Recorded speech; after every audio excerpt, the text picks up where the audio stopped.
Soki papa tressa osala biso grâce atie la biso extrait ya nzembo moko bayemba na muto tozolobela na Moïse Mbi et Mike Kalamba e bayemba eza soki Nandi Melise Nzamba Mbie Fongola Ndelola Esuka Boete Botala Bosala ba recherche bo observer suka ya clip wana bien Mike apesi mu Kongo boy atomboli loboko Moïse Mbi pas pesi mu Kongo boy atomboli loboko bino bozo mona nini parce que vous êtes des aveugles et ça pyramide renversée yango moni autre fois na bisa que même Mike Kalamba aza plongé na kati occultisme bino batu bokendaki action oyo ya année au tête aux 2000 combien 2017 il y a 2016 célébration Pâques botala tango Mike Kalamba azwaki nzembo kobanda koyemba improvisation asala ki abandai ba biloko moko wana lokola ba rapper aye pemeni ya frère Henri papa oui loba ninga ezalaki ba corne renversé yango no moni bino pe bandeko yo bozana mwa bolingwa nzambe lokola ba frère Frank ba Mike bandeko bolingi nzambe bokeba na bisangisa bokeba na bisangisa batu ozomona bien mutu lokola zoloba au nom de gege allez olobi nini noye lekina silo c'est pour te dire que moi je ne suis pas contre Moïse Mbi comme mutu mais naza contre système na ye ya kindoki wana naza contre misala na ye ya mabe wana Elenga Congo Glodidia Sika la mignonne la mignonne Tracy Mbelenga pro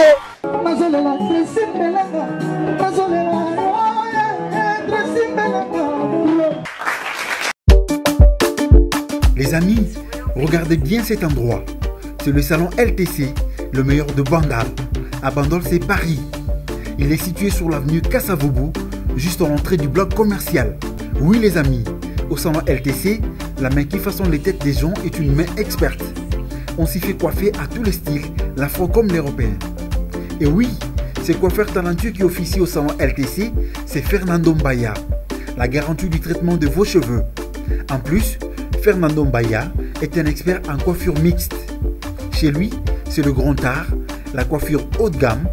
Au salon LTC, la coiffure est élevée au niveau supérieur. Aujourd'hui, le salon LTC reste la seule référence de la coiffure à Kinshasa.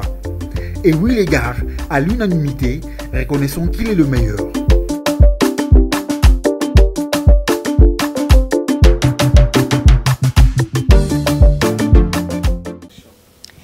Bienvenue et salut à vous tous ceux qui nous suivez de partout sur le www.elengia Congo, le meilleur site d'actualité. Merci pour la confiance, merci pour la fidélité. Devant vous, c'est Glody Diasuka, la mignonne de la presse, la maman des Preston. Pour aujourd'hui, je reçois encore le frère Fortune Mbala. Ensemble avec le frère, nous allons décortiquer de différents sujets. Et puis, maman Alikabola, continue toujours, sujet à la fois dernière, la diarrhée spirituelle, le loskoyoton a soutenu Moro Torolobela. Et puis quelle nourriture, hein? Nourriture pénini. Voilà, je salue notamment les frères Fortune Mbala. Frère Fortune Mbala, bonjour. Oui, bonjour Madame Belenga. Bonne santé. Oui, en tout cas, ça va. Ce qui nazongi lisusu, cela veut dire Jésus-Christ de Nazareth, le sauveur de l'humanité, abattelingai. Voilà, bah, besoin avec force, hein? Non, mon ara, besoin avec force, hein? Oui, faut toujours nazong avec force divine parce que la grâce est disponible.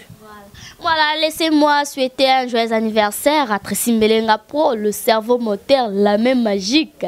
Tracy, mon sanguisipé, mon alici. Les papas des Preston, joyeux anniversaire à toi. Plein de bonnes choses, plein de succès. L'enjeu vite soya bien. Voilà, frère Fortune Mbala. Mais la fois dernière, tu as dit si j'ai maman Moïse Mbi. Frère Fortune. Bino tu boyeka ko sangela kaka donc lokasa bozanga kina bino osala ba mate ezate boyeka ko sangana kana sujet o gege oyo pe libiso dossier na yo o ezaki gege na alma babi bozaki na manque à faire comment ti bibe pe lobi ke ne gege point bino so boye ozongo sujet ko loba loba balobi na tout le frère Fortune les a manque à faire au bozaki nango to bozanga ke lo osala voilà on boye bino nyoso basala nzambe ko telemela boza contre succès na parce que ça vraiment moi l'école. Merci beaucoup maman Glody, vraiment la question au posé ngai na permettre na kosenga na yo plutôt permettre vraiment na zwa quelques minutes ya ko répondre na yango parce que omoni ebele ya bato baza ba fanatique baza na sentiment et peut-être bango ne mutu baza na manque ya faire et intelligence na bango eza corrompu donc baza bato moko baza sans révélation sans éclairage ya Christ yango wana bakoki koloba bamakambo wana bamakambo uti koloba posenga comme question que biso nyonso basala nzambe toza contre Moïse Mbiye. J'aimerais parler de moi Fortune Mbala pour la question na yo, bien que je suis venu dans cette émission pour parler de mon Jésus-Christ le véritable sauveur. Personnellement, na sujet Mama Glody Otozo continuer ou inviter à tout ça la suite, il y a diarrhée spirituelle. Moi, je ne voulais pas parler de Moïse Mbiye. Mais ce qui n'a pas une parenthèse na qui n'a papier, c'est parce que ndeko oyo wana asalaki ba recherche na ye GG asenga ki nga demande yango na salaki pona peuple de Dieu. Et puis au outil sukoloba ke bisonyo sotoza contre succès na ye élévation na ende mutezo sala biso mutupa mutema passe. Je te dirais faux. Moïse Mbiye azana succès te ezande ba bêtise na ye kindoki na ye buzoba na yende mutezo sala succès. Yazana succès te permettre nga vraiment na meka ko expliquer na bato nyonso baza kolanda biso partout. Soki lelo yo moi personnellement to bandeko mususu na ba milliers chrétiens to roza na jalousie contre Moïse Mbiye. Bon peut-être bato bakoloba aza déjà ndeko akufa mais c'est très important. Soki to lobi to joie. D'abord, Moïse Mbiye n'a dévolé sur le plan musical comme musicien et puis na ministère na yoana comme pasteur. Tobanina sur le plan musical. Lelo yo soki to zuba œuvre ya Moïse Mbiye na ya le fait Alain Moloto.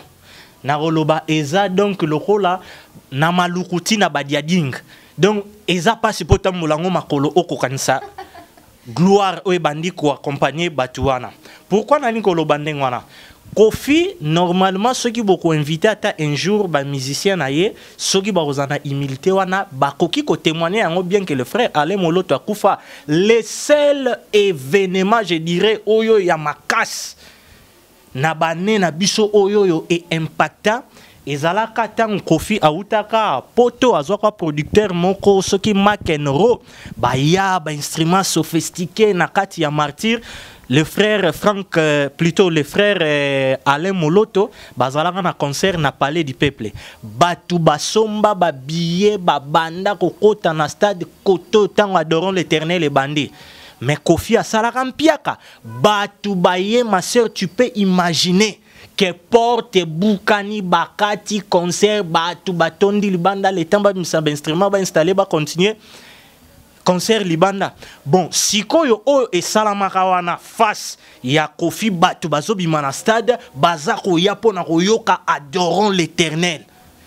Batu nini baloba yango ke non frère Alain Moloto na bandeko bazalaka na yo wana à l'époque ba frère Frank Moulaja ba Simba Kiss. Nazo kende malembe parce que c'est très important ngana koyikoya kozala contre mutu morote. Ngai par la grâce de Dieu nazali contre ba œuvre infructueuse ya ténèbres. Autrefois na outé ko témoigner sur le frère Frank Moulaja, mais cela ne peut pas me faire que nazala fanatique na yeba makambo otomoni ya mabe to condamner et ya malamu pe tozali ko soutenir. Na repese exemple ndeko lokola Atoms. Autrefois na condamnaki système ya ba vente ya ba vidéo lokola banzembo ba alpha omega, mais par rapport à sa vie moi je peux te dire il y a des frères au ba fréquentakaye il a l'humilité il a la crainte de Dieu, mais sauf que ozomona qu'il y a certains points au ndeko azali banda. Donc c'est pour dire que mutu akoki kozala na ignorance na ba erreur mususu oyo yonde eza ko mema bana nzambe na séduction tant ebimi publiquement to kolongola pe séduction wana publiquement pour que ba oya nzambe bazala en même temps que la Bible dit ne jugez point atanga gege atanga nani biro juger te Bible siko foye batango zolo ba négliger point foye ba ezan atanine et biso Bible zo yebisa biso nini l'homme spirituel juge de tout. En fait jugement oh ma sœur naza magistrat pona ya kokata makambanda kunayo ozo sa l'émission okipa. Nul n'est parfait aussi hein. Oui, nul n'est parfait mais tozali ko courir vers la perfection pour que toi atteindre le statut parfait il y a Christ. Donc c'est pour te dire que moi je ne suis pas contre Moïse Mbi comme Moutou. Mais naza contre système nae ya kindoki wana. Naza contre misala nae ya mabe wana.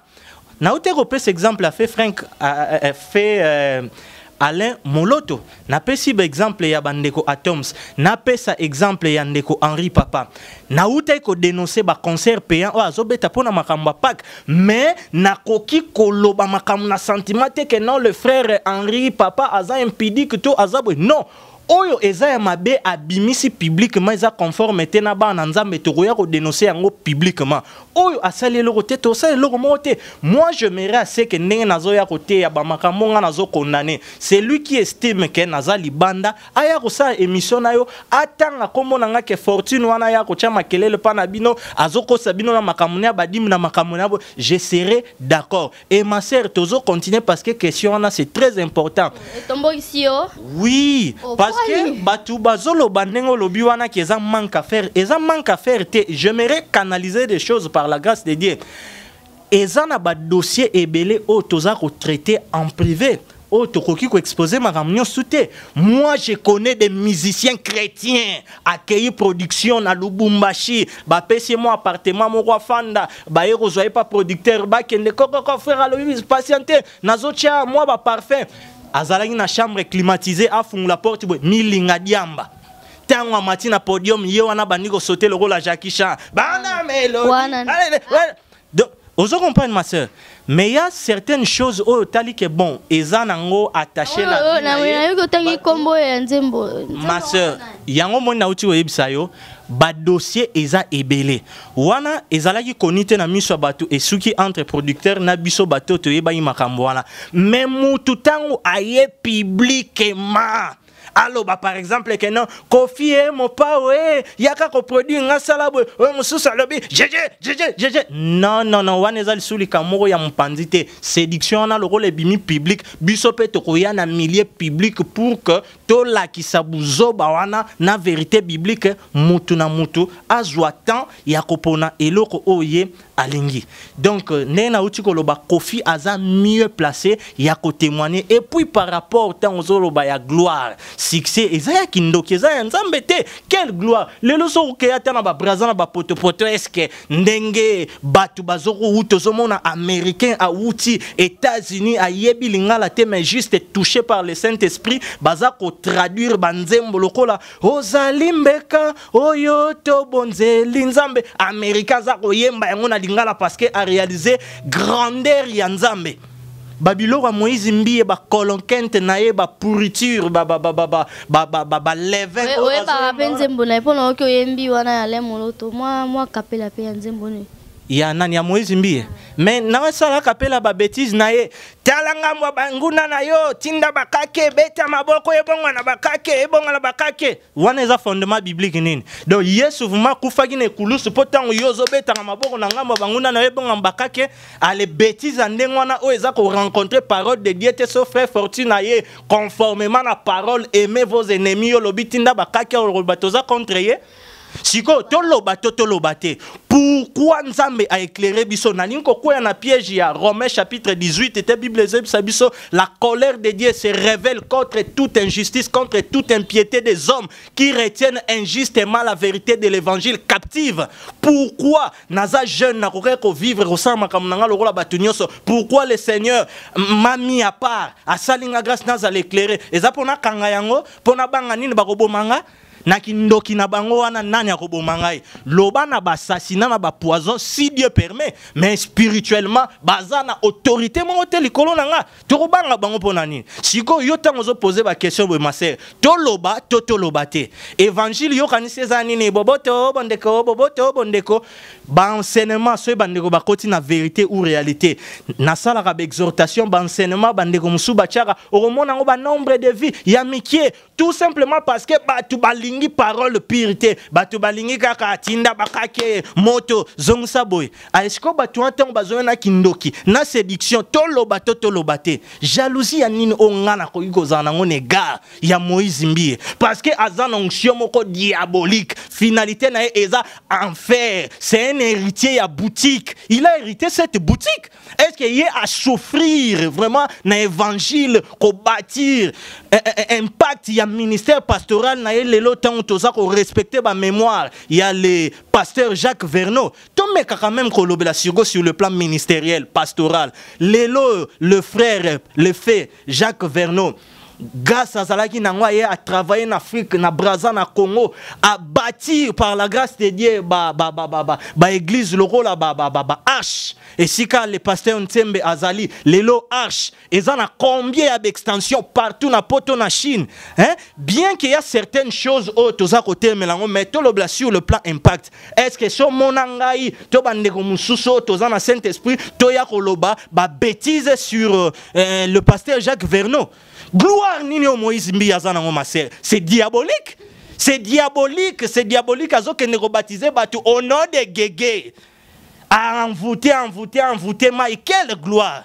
C'est une gloire satanique. Eh ma sœur, siko naoute koloba la fois passée, j'ai même ma tête à couper. Nazongi mubimba.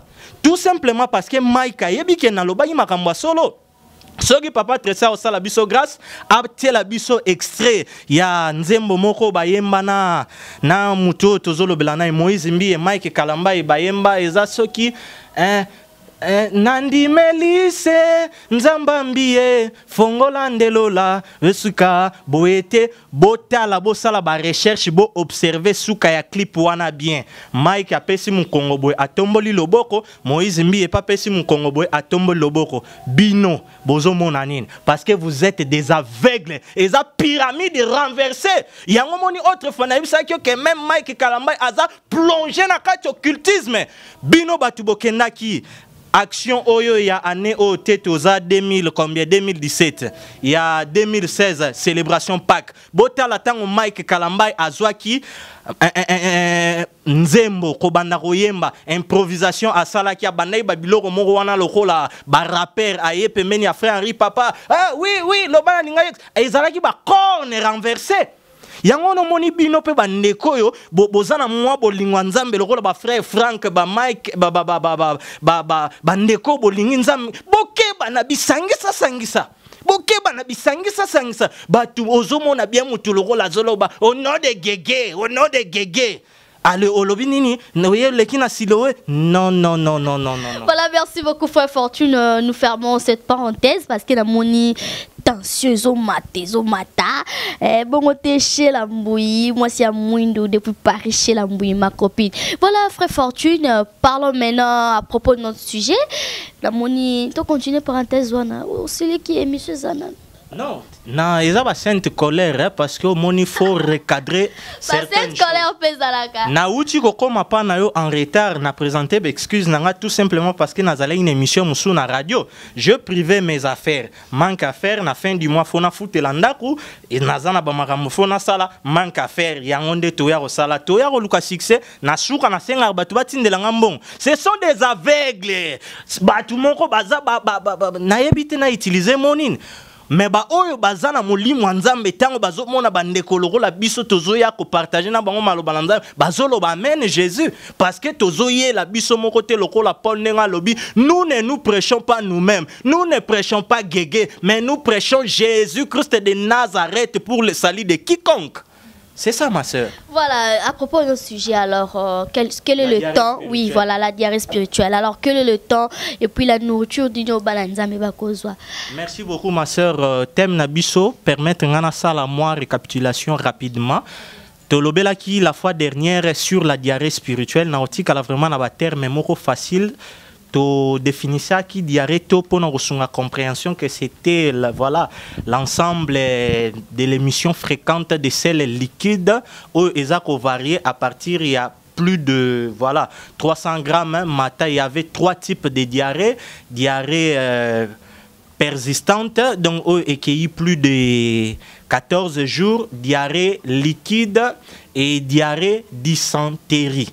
Donc dysenterie eza diarrhée ezobimisa makila liquide ya mai et puis au mususu wana parmi bamakambo tolobelaki c'était makasi tobetaki ezalaki sur ba cause mais tozwaki cause moko yango totambolaki nango ezalaki alimentation tolagisaki ete soki nourriture c'est-à-dire maloba na nzambe eza ya malamu te eza kopesa diarrhée spirituelle lelo siko mama Glody ndenge sous-thème na ezali quel temps quelle nourriture.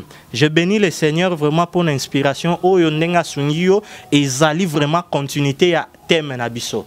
Alors, quel temps, quelle nourriture?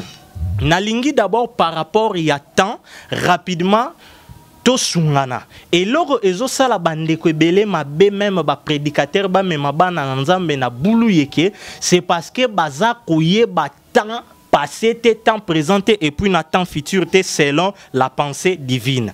Alors, rapidement, nous allons résumer en 3 parties. Avant Jésus-Christ, donc c'est-à-dire l'ancienne alliance, tous les derniers messagers de l'ancienne alliance, c'était Jean-Baptiste, parce que nous parlons du temps. Rapidement, tous la nourriture. Dans Matthieu chapitre 3, kuna tozomona les derniers messagers et ancienne alliance Nathan nae et puis nourriture nini oye a présentaki Bible ebisibiso en ces temps-là Matthieu chapitre 3 en ces temps-là Paris Jean-Baptiste prêchant dans les déserts de Judée il disait répentez-vous car le royaume des cieux est proche. Jean est celui qui avait été annoncé par Ésaïe, le prophète, lorsqu'il dit c'est ici la voix de celui qui crie dans le désert, préparez les chemins du Seigneur à planifier ses sentiers. On a déjà tout mon temps. Il y a Jean-Baptiste, nourriture. Répentez-vous car le royaume des cieux est proche. Toye sikoyo Nathan oyo ya transition kokuta na sikoyo na yemoko notre leader Jésus-Christ de Nazareth po yemuto asali transition ya luana grâce à accomplir yango a kotisi biso sikoyo na kati ya grâce. Bible yebisi biso na Matthieu chapitre 4 verset 17. Dès ce moment Jésus commença à prêcher et à dire répentez-vous car le royaume des cieux est proche. N'habitez ma soeur, si vous comprendre. Nathan ancien, les derniers messagers a écouté à repentance, repentez-vous. Jésus-Christ, c'est vrai, il était né sous la loi pour notre côté biso, la nouvelle alliance, a tei même message. Nathan siko o yamisa tu o to komi penza na kati église ne tozali. Jésus-Christ na Luc chapitre 9, c'est vrai wana naissance église na salamité mais a déjà za ko communiquer vision. Bible yebisi biso na Luc chapitre 9 verset premier, Jésus ayant assemblé les 12, leur donna force et pouvoir, autorité sur toutes sortes de maladies, il les envoya prêcher la bonne nouvelle. Donc tout le monde Nathan et Jean-Baptiste, nourriture et zalaki, repentance, car le royaume des cieux est proche. Jésus-Christ yemoro atei, repentez-vous, car le royaume des cieux est proche. A communiquer même vision wana et pas yaba apôtre. Yangwana okomo Nathan église banina acte des apôtres, naba épître nyonso exhortation pe et salami par rapport ya temps. Mingi siko na quatre église ndenge tozali, apôtre Paul o azali vraiment moko ya ba modèle na biso ba komi mingi par rapport ya temps. Toyo kelo mo ya mutuya Bible e bisi biso bandeko passage o eza clé émission ko kozala temps mukie mena bondeli bino la disunga molio mosantu bo méditer yango s'il vous plaît. Romains chapitre 13 verset 11 ma sœur binonyo sobolanda maloba nzambe attentivement. Cela importe d'autant plus que vous savez en quel temps nous sommes. Maman Glody zolanda lecture hein? Apôtre Paul Moutazoloba, c'est l'heure de vous réveiller enfin du sommeil, car maintenant le salut est plus près de nous que lorsque nous avons cru. Verset 12. La nuit est avancée, le jour approche. Dépouillons-nous donc des œuvres des ténèbres et revêtons les armes de la lumière. Marchons honnêtement comme en plein jour, loin des excès, n'a souligné en haut, des l'ivrognerie, n'a souligné, de la luxure, n'a souligné, et de l'impudicité, des querelles et des jalousies. Mais revêtez-vous du Seigneur Jésus-Christ et n'ayez pas soin de la chair pour en satisfaire la convoitise. Ah, ma soeur Glody Bandebozo Landabiso, apôtre Paul Azako exhorté biso alobi, toyebi tanini o tokomi nango, la nuit est avancée. Na Matthieu chapitre 25, eza dernière parole oyo ba nanzambe tokoki kobosa na te parce que eza temps actuel o tozo vivre. Bible zo yebisa biso il y avait deux équipes. 5, il y a ba femme folle. Une autre équipe, il y a des femmes sages. Qu'est-ce qui s'est passé pendant la nuit? Bangonyo sobabaneko zela époux Jésus-Christ tellement qu'il y a baneko oumela ba bandiko somnolé balali. Au milieu de la nuit, on cria, voici le pou, allez à sa rencontre. C'est exactement exhortation au apôtre Paul Azo Salabiso. La nuit est avancée. Donc, Boutou ezako symboliser moment et attente au tozako zelaye sous conformément à la prophétie biblique. Bible biso, il y aura croissance de l'iniquité. Donc, on a même les na kat église masumu etondi, partout masumu etondi. Donc, tozan attente moko na mukili o eza rempli na ténèbres. Oyoyo nabana nzambe ya solo nabana nzambe ya lukuta ya ba échantillon ya étiquette baza rozela Yesu. Apôtre Paul Siko a bisoni, dépouillons-nous donc des œuvres des ténèbres. Œuvres ya ténèbres yango a ba cité quelques eza lokola ivrognerie. Combien de pasteurs, combien de chantres chrétiens baza batu ya lopipi. Nayebi ba musicien bela avant beta concert azui zododo o ya malili ntembo tope primise turbo ya makasi wana achena kata thermos amelia le tanga ko mata bandiko sauter. Oh nzambe tango nazotala betoile likolo nazomona monene na betoile naturel o nzamba kelate pa netelo eza biloko ezoleka na mutu na e diamba koloba te na uti ko yebisa na Lubumbashi. Il y a beaucoup de choses qu'on ne peut pas parfois tout exposer ici. J'ai des frères des sœurs bazaba producteurs bazana ko fréquenter ba musiciens chrétiens. Il y a des choses qui se passent o eza horrible. Alors, loin de la luxure, mais les loyaux, combien de pasteurs balingi orgueil? Bazako courir derrière les matériels. Oko landela bango wana nyoso wana ba gege banani ba malela wana bazana ba entreprise na misala basala kate. Bazako dépouiller peuple de Dieu na bofrande exagérée ya lukuta na badim. Po batamula na ba Touareg na ba mituka moko ya ba nouvelle ba dernière version o bazoso mango na ba plus de $80,000 $50,000 balingi luxure mais bazosala te ba fainéant. Bible yebisi biso tozala dépouiller na ba biloko nyonso na impureté na jalousie. Oui ma sœur, tozala revêtu totambola honnêtement comme en plein jour, loin des excès, batu balingi toujours bazwa, mais revêtez-vous du Seigneur Jésus-Christ et n'ayez point soin de la chair. Combien de musiciens chrétiens les lobaza ko envier Moïse Mbiye tout simplement parce que a eu succès selon le monde, a commis ko rouler carrosse, a yeli susu munene, aza ko tonga nouvelle technologie, a koti si ba caméra sika tout, mais ça c'est éphémère. Qu'est-ce que ça a à voir avec la vie éternelle? Vous voulez l'envier et occultisme tout simplement parce que vous évitez que servir Dieu dans la sanctification, dans l'humilité, il y a des couronnes incorruptibles qui nous attendent, mes frères et sœurs. Mais les loyaux, organisation ya bana mboka tango ye et détourner na ba mama prophétesse lokola ba malela. Ceux qui basayi basala nzamba sola ko ya kozwa trophée mwana mboka te reconnaître yo intercesseuse mondiale internationale. Ça c'est la confusion. Alors, tant o to komi nango ma sœur Glody, apôtre Paul o naza kozwa toujours comme modèle apesi exemple à lobby na moko ba livre ya Timothée était dans les derniers jours tozaka na kata batan o yasuka. les gens auront l'apparence de la piété.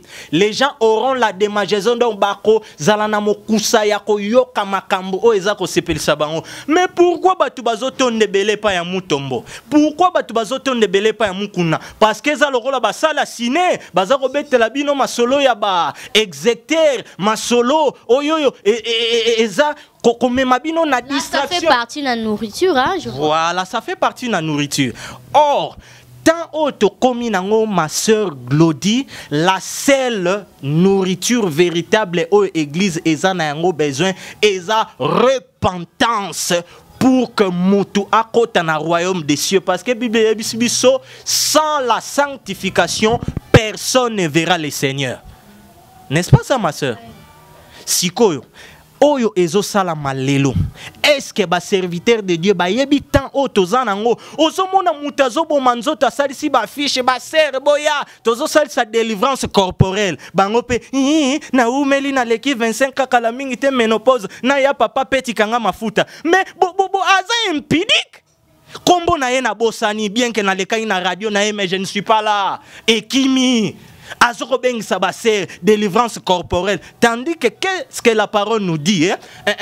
Nous avons à lutter contre les esprits méchants, contre voilà les dominations dans les lieux célestes.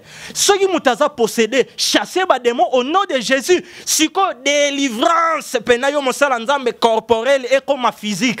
Siko musala ba dermatologue zani, ceux mutaza na makwanza zana banduta. Ake no komona ba dermatologue, il y a des produits cosmétiques. Vous voulez passer à côté, boyiba.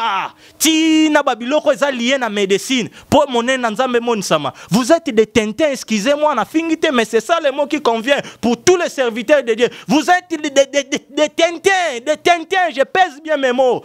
Oui, vous êtes des tintins parce que ceux qui est-ce que ngasi na lobela ba musulman naza kotelemela bato nyonso parce que baye ko embrier cannabis, baye ko embrier cannabis. Combien baza ko séduire peuple de Dieu?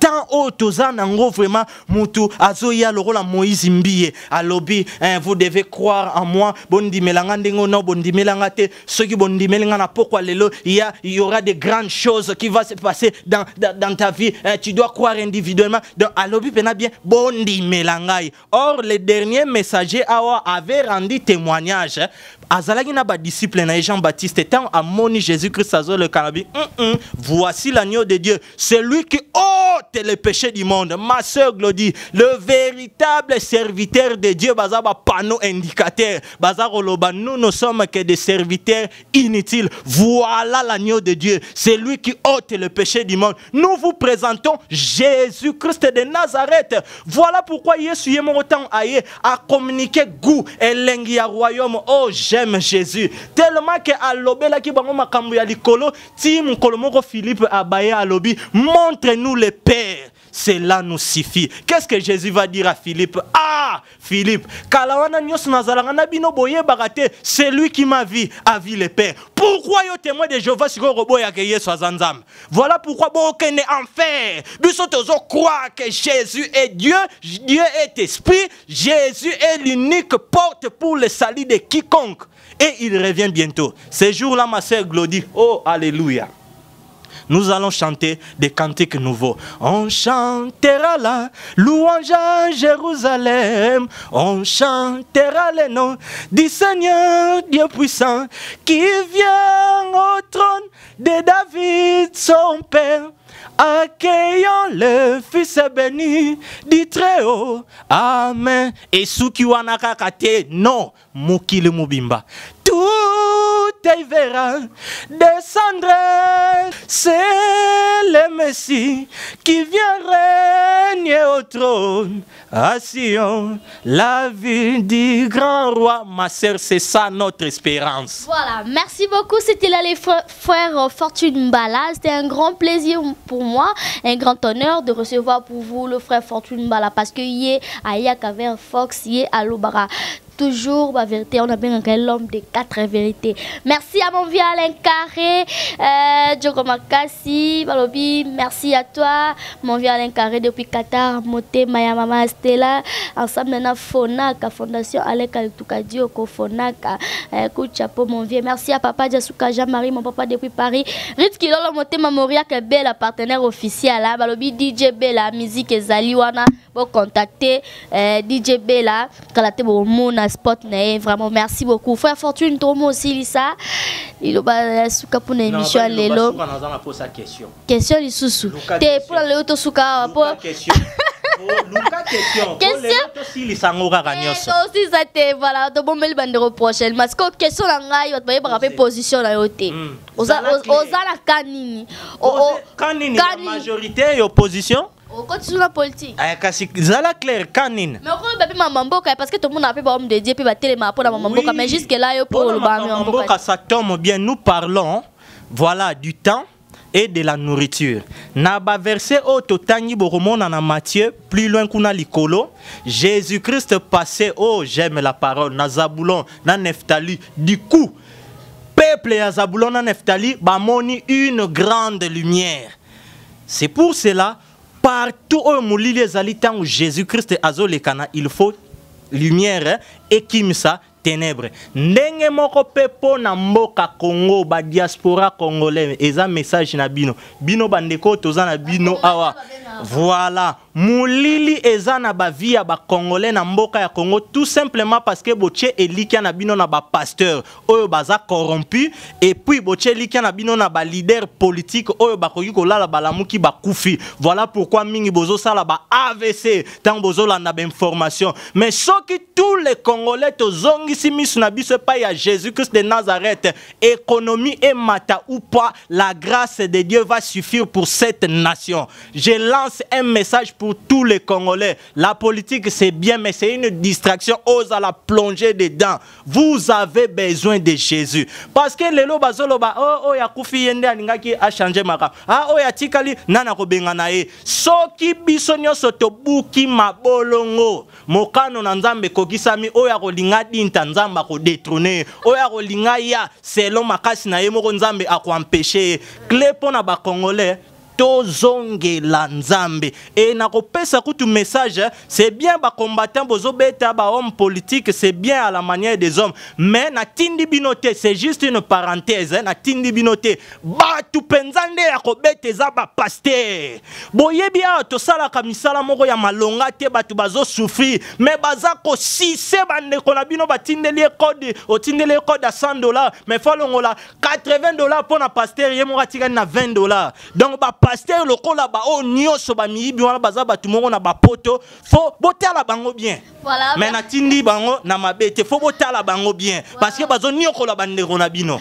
Merci beaucoup frère Fortune Bala la vraiment question qui très importante hein boni so en tout cas on manque ngote. Merci à Pablo Manienza, merci à la famille Diasuka, Christa Diasuka, je sais Diasuka maman Tobela, je vous aime beaucoup, contact nayo si possible. Ah mot de la fin ça tête au sauter maman contact. Nyon sokasipe ça kaka. OK donc mot de la fin pour la émission Lelo suite et fin.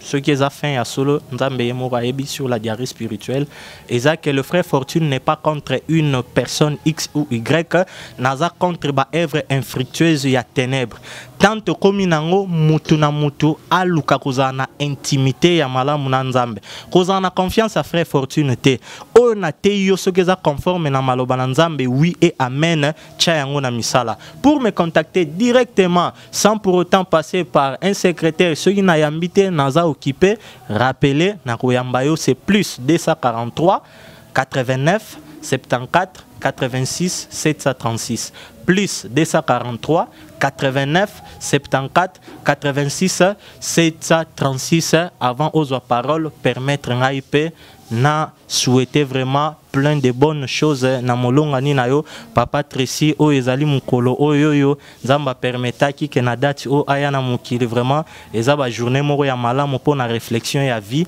nzambe a pambola yo abatela couple na bino au nom de Jésus-Christ. Merci beaucoup, joyeux anniversaire à Tracy Melenga pour le cerveau moteur, la même magique, les papas de Preston, Monsangisi, Mozali, Humela. Tikala, Zala. C'en est fini pour aujourd'hui. Merci beaucoup les frères Fortune, on peut s'élever. Merci à la grande famille d'Asuka, Christa, je vous aime beaucoup. Ma miss. Merci la mignon tout la mignon de la presse, la mignon frère Fortune Mbala. Bah sujet est tellement belé parce que bolinga quand même mingi pour partager bah sujet est très important. Bah tout bah se retrouve à makambo etali biso ming bah chrétien même aux chrétiens témoin par rapport ya liloba ezo joyeux partout aux ali. Merci beaucoup, restez toujours branchés sur le www.elengia Congo, le meilleur site. Merci à toi. Bah play à ma tête, page TikTok, bah play à ma tête sans oublier mon vieux. Les news des stars, où met la zalatikala. Merci à toi Nicolas Osombia derrière la caméra. Oui, image à TikTok, au caméraman Moro. Nicolas Osombia. Et quant à moi, pour aujourd'hui, je vous dis au revoir. Elenga Congo, Glodidia Sika, la mignonne, la mignonne, Tracy Mbelenga Pro.